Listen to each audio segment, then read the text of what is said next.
Hello friends, हमारे YouTube channel में आपका स्वागत है। मित्रों, आज हम कक्षा 10 में भी जो आता है लगभग कक्षा 9 में भी है, दोनों क्लासों में पूछता है। लगभग ये बेसिक जानकारी है, इसको आप लोगों को याद रखना चाहिए। तो चलिए देखिए, जो कक्षा 10 में पहला चैप्टर है वास्तविक संख्याएं यानी रियल नंबर्स। क्या है? Real numbers. देखिए, उसमें पहला आपको जानकारी होनी चाहिए पूर्ण संख्या किसे कहती है, पूर्ण संख्या। अब फिर हो जाएगी प्राकृतिक संख्या, और तीसरे नंबर पे लिखे भाज्य संख्या, और चौथे नंबर लिखे अभाज्य संख्या, और परिमेय संख्या लिखे। ये बिल्कुल बेसिक कंसेप्ट है।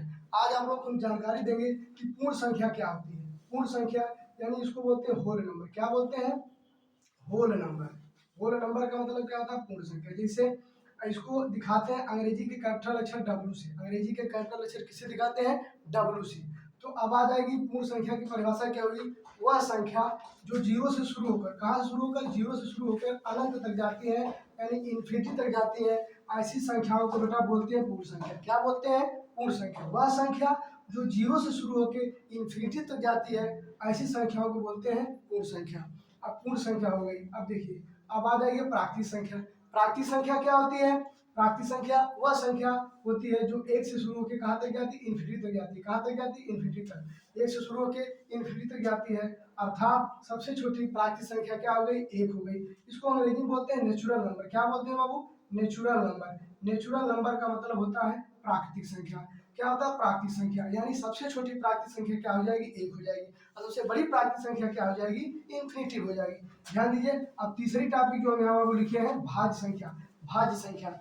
भाज्य संख्या वह संख्या होती है, इसे मान लीजिए कि अगर कोई संख्या है, इसे मान लीजिए कि वह संख्या जिसके अपवर्थ यानी अपवर्थ एक से ज्यादा हो। एक से ज्यादा का मतलब मान लीजिए, इसे अगर हम सबसे छोटी भाज्य संख्या की बात करें तो सबसे छोटी भाज्य संख्या क्या हो जाएगी? 4 हो जाएगी। अब 4 की कितने अपवर्थ हो जाएंगे? अपवर्थ का मतलब एक तरीके से गुणनखंड। इसे मान लीजिए एक हो गया, एक हो गया, एक से भी 4 कट जाएगा, 2 से भी कट जाएगा, और 4 खुद 4 से कटेगा। तो सबसे छोटी जो भाज्य संख्या होगी 4 होगी, न कि सबसे छोटी भाज्य संख्या 2 होगी। ये गलत है। काफी लोग कहते हैं कि सबसे छोटी भाज्य संख्या क्या है? 2 है, लेकिन जो कि गलत है। इसका उत्तर क्या होगा? 4 होगा। सबसे छोटी जो भाज्य संख्या होगी 4 होगी। सबसे छोटी भाज्य संख्या क्या होगी? 4 होगी। अर्थात वे संख्याएं जिनके एक से ज्यादा यानी 2 से ज्यादा, जो 2 से क्या 3 से कहें, लगभग 3 जिसके फैक्टर हो यानी 3 अपवर्त हो, उसे बोलते हैं भाज्य संख्या। आ जाइए अब चौथे टॉपिक पर हम लिखे अभाज्य संख्या। अभाज्य संख्या का मतलब वह संख्या जिसके कम से कम एक को छोड़ के, एक नहीं रहना चाहिए, एक को छोड़ के, इसे मान लीजिए सबसे छोटी अभाज्य संख्या की बात करें हो जाएगी 2। सबसे छोटी अभाज्य संख्या की बात करें हो जाएगी क्या? 2। दूसरी हो जाएगी 3, फिर हो जाएगी 5, इसी तरीके से चली जाएगी। यानी इसके जो फैक्टर होंगे, इसके जो गुणनखंड होंगे, एक तो रहेगा एक, और दूसरा जो एक से कटेगी संख्या, एक से कटेगी और 2 से कटेगी। इसके अलावा 2 और किसी संख्या से नहीं कटेगी। ऐसी संख्या को बोलते हैं अभाज्य संख्या। यानी सबसे छोटी अभाज्य संख्या क्या होगी? 2 होगी। सबसे छोटी अभाज्य संख्या क्या होगी? 2 होगी। और सबसे बड़ी अभाज्य संख्या क्या होगी? तो इन्फिनिटी तक जा सकती है। इसको सबसे बड़ी अभाज्य संख्या हम कह सकते हैं इन्फिनिटी तक, यानी अनंत तक जा सकती है, कोई हम काउंट नहीं कर सकते।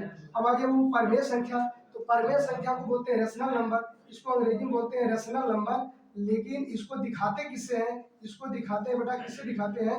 इसको दिखाते हैं क्यू से। किससे दिखाते हैं? अंग्रेजी के जो कैपिटल अक्षर क्यू है, इससे दिखाते हैं। अंग्रेजी में इसको बोलते हैं क्वोशंट। क्या बोलते हैं? क्वोशंट। अंग्रेजी के जो कैपिटल अक्षर क्यू है, इससे दिखाते हैं। अब परिमेय संख्या की डिफिनीशन क्या होती है? वह संख्या जिसको हम पी बटा क्यू का मतलब जिसको भिन्नात्मक रूप में लिख सकते हैं, अर्थात पी और क्यू जो हमारी पूर्ण संख्या, पूर्णांक। पी और क्यू हमारी क्या है? पूर्णांक संख्या। पी और क्यू क्या है? पूर्णांक संख्या। ये भी हमारा पूर्णांक है, ये भी पूर्णांक है, यानी दोनों संख्याएं क्या है? पूर्णांक है।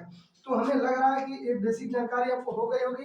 ये हर एक टॉपिक में पूछता है, लगभग जो जितने भी थे चैप्टर हमारे कक्षा 10 में है, 9 में भी है, उसमें ये चैप्टर्स में वास्तविक संख्याओं के अंतर्गत आते हैं, और भी तमाम है। लेकिन धीरे धीरे हम सब वीडियो में आपको सब बेसिक जानकारी देंगे। और अगर हमारी वीडियो अच्छी लगी हो तो हमारे चैनल को आप ज़्यादा से ज़्यादा सब्सक्राइब करिए और ज़्यादा से ज़्यादा लोगों के साथ शेयर करिए। धन्यवाद। ठीक है।